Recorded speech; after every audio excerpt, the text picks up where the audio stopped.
বাড়ি 11 আমের সকল গুমর ফাঁস হয়ে যাবে আজকে। আপনাদের সঙ্গে রাখার অনুরোধ রেখে আজকে তুলে ধরছি বাড়ি 11 আমের সকল মন্দ দিক এবং ভালো দিক। শুরুতেই বলছি বাড়ি 11 আমের সবচাইতে ভালো দিকটি। সবচাইতে ভালো দিক হচ্ছে বাড়ি 11 আম ইচ্ছে মতো নিয়ন্ত্রণ করা যায়, অর্থাৎ যখন যেভাবে খুশি সেভাবেই এটাকে কন্ট্রোল করা যায়। আর এজন্য আপনাকে কিছু কৌশল অবলম্বন করতে হবে। সেই কৌশলগুলো হচ্ছে অনুখাদ্য সহ গাছের সুষম খাবার নিশ্চিত করতে হবে। সুনির্দিষ্ট সময় অন্তর অন্তর বিষ মানে কীটনাশক এবং হরমোন প্রয়োগ করতে হবে। সঠিক নিয়ম মেনে গাছ প্রুনিং করতে হবে, অর্থাৎ প্রুনিং মানে হচ্ছে গাছের ডালপালা ছাঁটাই করতে হবে। গাছের ডালপালা ছাঁটাই করার 3 মাস পর মুকুল আসবে। আপনি যে সময় ফল নিতে চান, অর্থাৎ এই আম বাড়ি 11 আমটা হারভেস্ট করতে চান, ঠিক সেই সময়টা বিবেচনা রেখে তারপর গাছের প্রুনিং করতে হবে। তাহলে আপনি কাঙ্ক্ষিত সময়, অর্থাৎ একেবারে সুনির্দিষ্ট সুনিয়ন্ত্রিতভাবে আপনি আম সংগ্রহ করতে পারবেন, পাকা আম।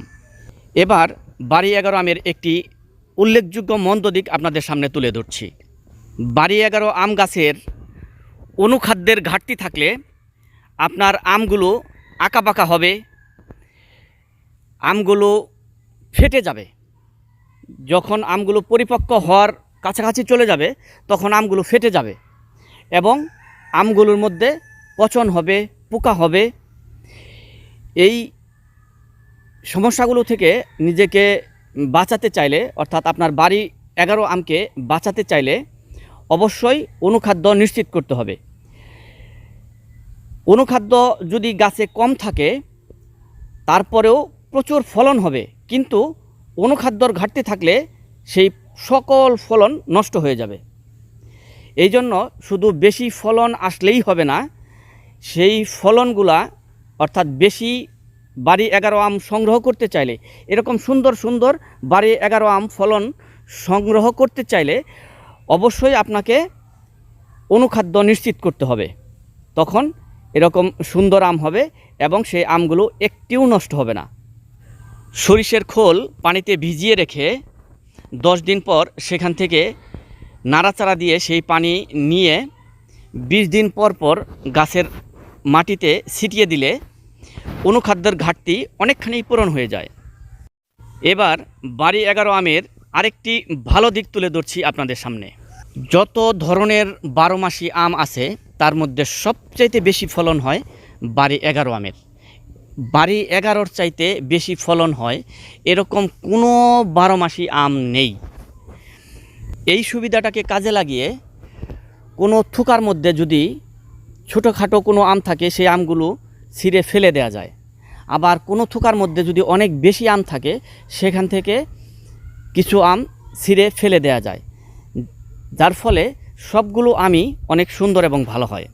এবার বাড়ি 11 আম গাছের আরেকটি মন্দ দিক আপনাদের সামনে তুলে ধরছি। বাড়ি 11 আম গাছ শক্ত এবং মজবুত হয় না, এটাকে শক্ত মজবুত করে নিতে হয়। এজন্য এই বাড়ি 11 আম গাছে খুঁটি ব্যবহার করার প্রয়োজন হয়।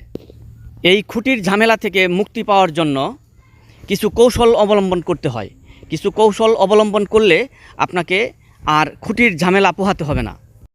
গাছটা যখন ছোট থাকবে তখন থেকেই গাছের ডালপালাগুলো এমনভাবে কন্ট্রোল করবেন গাছটা যেন একদিকে নুয়ে না পড়ে, অর্থাৎ যেন শক্ত মজবুতভাবে ছোটোবেলা থেকেই গড়ে ওঠে, একদিকে বেশি ডালপালা যেন না হয়ে যায়। এটি একটি কৌশল। আরও কৌশল আছে, যেমন আপনি কোনো পুরাতন গাছ, যেমন ধরেন আপনি এখানে হাড়িভাঙা একটা গাছ ধরলেন। হাড়িভাঙা আমের গাছ কিন্তু যথেষ্ট শক্ত এবং মজবুত হয়। এরকম একটি পুরাতন গাছের টপ ওয়ার্কিং করে, অর্থাৎ গাছের উপরের ডালপালার মধ্যে এই বাড়ি 11 আমের কলম লাগিয়ে দিয়ে আপনি সেটাকে হাড়িভাঙা আম গাছ থেকে বাড়ি 11 আম গাছে কনভার্ট করে নিতে পারেন, অর্থাৎ রূপান্তর করে নিতে পারেন। সেক্ষেত্রে খুব দ্রুতই আপনি ফলাফল পেয়ে যাবেন। এতক্ষণ আপনারা বাড়ি 11 আম গাছ, পাতা এবং মুকুল দেখতে পেলেন। চ্যানেলটি সাবস্ক্রাইব করে আপনাদের সঙ্গে রাখার অনুরোধ করছি। আমি আপনাদের সঙ্গে থাকতে চাই।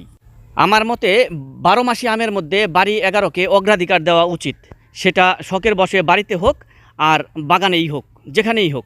সবাইকে অনেক ধন্যবাদ।